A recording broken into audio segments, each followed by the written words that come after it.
विनंती, परंतु माझी आज विनंती राहील, माझी हात जोडून विनंती गडकरी साहेबांना त्यांनी ऐकावं. ऐकलं नाही.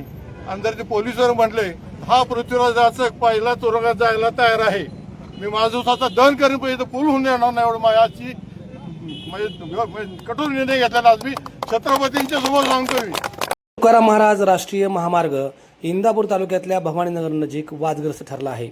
कारण छत्रपती कारखाना हा रस्त्यावरचा कारखाना आहे. या ठिकाणी जर उड्डाणपूल झाला तर 80% बैलगाडीद्वारे येणारा ऊस लक्षात घेता बैलगाड्यावरती चढणार नाहीत. त्यामुळं या ठिकाणी हा रस्ता नको अशी भूमिका कारखाना प्रशासनाने घेतली.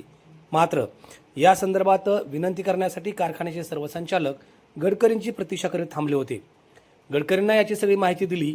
गडकरींनी यावरती तांत्रिक काय आहे ते मी पाहतो असे आश्वासन दिले. पण तत्पूर्वी गडकरी म्हणाले की मला तातडीने हा रस्ता तयार करायचा आहे. जर कोणी विरोधात आले तर प्रशासनाच्या बाजूने निर्णय घेईल आणि हा रस्ता करून टाकेल. यानंतर मात्र कारखान्याचे संचालक भडकले. कारखान्याचे अध्यक्ष पृथ्वीराज चक यांनी त्यांची भूमिका मांडली. काय म्हणाले पहा. काय साधारणपणे तुमच्याशी बोलणं झालं? तुम्ही नितीन गडकरींना निवेदन दिलेलं आहे आणि या रस्त्या संदर्भात त्यांचं काय बोलणं झालं? आम्ही त्यांना विनंती केली किंवा ह्या पद्धतीने हा इथं पूल नकोय. ह्या पुलाची साधारणपणे शेळगाव आपल्या कारखान्याचं कार्यक्षेत्र आहे. शेळगाव इथपर्यंत या पालखी मार्गात चुका झालेल्या आहेत. एकतर मला नम्रतेने सांगायचंय की जेव्हा पुलाचं रेखांकन झालं, जेव्हा प्लॅनिंग झालं तर त्याच्या गावात ग्रामसभा व्हायला पाहिजे, प्रत्येक ग्रामसभेवर विचारून हा निर्णय घेतला गेला पाहिजे, पण ते झालेलं नाहीये. अगदी जंक्शन आपण पाहिलं 125 वर्षापूर्वी वाटची इंडस्ट्री, तिथले मोठमोठे जॉब जाणार कशी तिथं सर्कल व्हायला पाहिजे. एक तिथून पुढची गावं नको, तिथं साईड गटरची उंची वाढवल्यात. आपल्याकडे 1.5-2 इंच पाऊस होत नाही, कारण नसताना प्रकल्पाला खर्च वाढवला.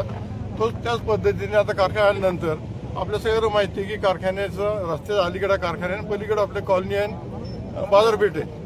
आपलं यार्ड या केन यार्ड आपल्या जिथं ऊस येऊन थांबतो ते यार्ड पलीकडे. तिथून अलीकडे येण्यासाठी ट्रॅक्टर भरले असताना अलीकडे ट्रॅक्टर येऊ शकणार नाही. हार्वेस्टर आपल्याकडे आलेले, हार्वेस्टरची मोठी हे लावलेलं असतं ते खाली येणार नाही. तिथं अडचण सांगितली. आता इकडे 12च्या बाजूला जर पोलाची उंची वाढली तर छत्रपतीला येणारा ऊस 80% बैलगाडीचा ऊस येतो. तिथून बैलगाड्याला येणारा अडचणीच होईल. त्यासाठी विनंती येईल त्यांना की हे सगळं कॅन्सल करा, अजूनही मागून न्या म्हणून. आता मागून न्यायला अडचण काय? पुणे युनिव्हर्सिटी, पुणे विद्यापीठ, तिथं पूल होता, तो 3 वर्षापूर्वी पाडला. तिथं परत पूल केला.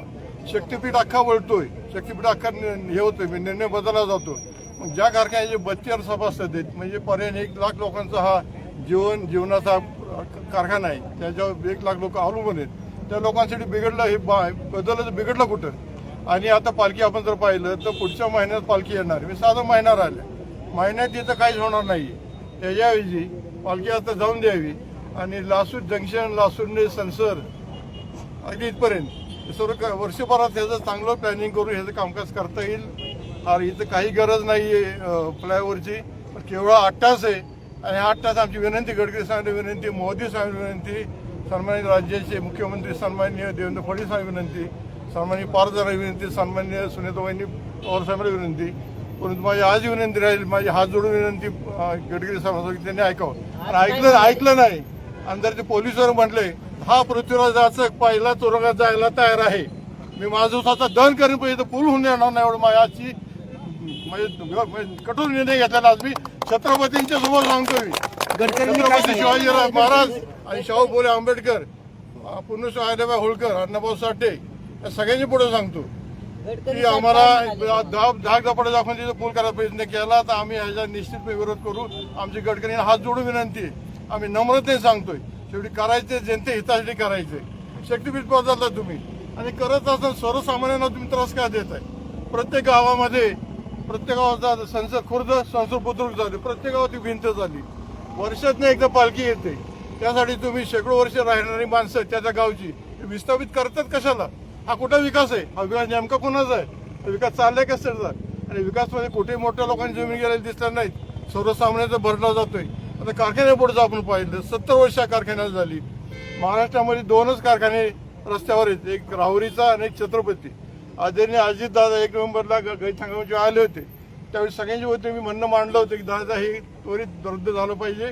हे जर झालं तर पुढची 100 वर्ष जनताही तुम्हाला विसरणार नाही. आदरणीय दादांनी ते शब्द दिला होता की होऊन देऊ नका. आणि हे कशा पद्धतीने होऊन देऊ नका. मी गडकरीशी बोलतो तसं त्या पत्रात लिहिले. गडकरीने मी सकाळी ते सांगितलं, आत्ता सांगितलं, त्यांनी ते ऐकावं, अभ्यास करू नये. मी तांत्रिकदृष्ट्या बघतो म्हणते.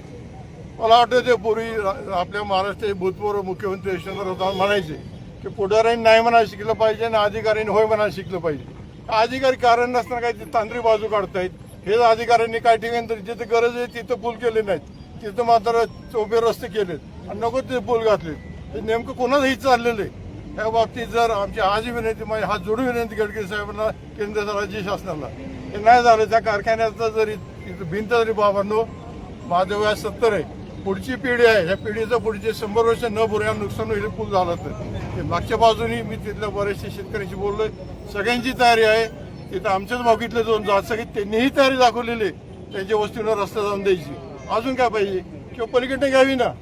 आणि जे माझं म्हणणं समजा इथं हे झालं ना, इथलं जे स्ट्रक्चर झाले हे जर शासनाचं नुकसान होत असेल, हा जो खर्च झालेला आहे तो खर्च छत्रपतीचा स्वाभिमानी सभासद दर टनाला पैसे देऊन भरून द्यायला तयार आहे. असं तुम्हाला सर्वांच्या वतीने मी या ठिकाणी शब्द देतो. हे रद्द झालंच पाहिजे असं माझं मत आहे.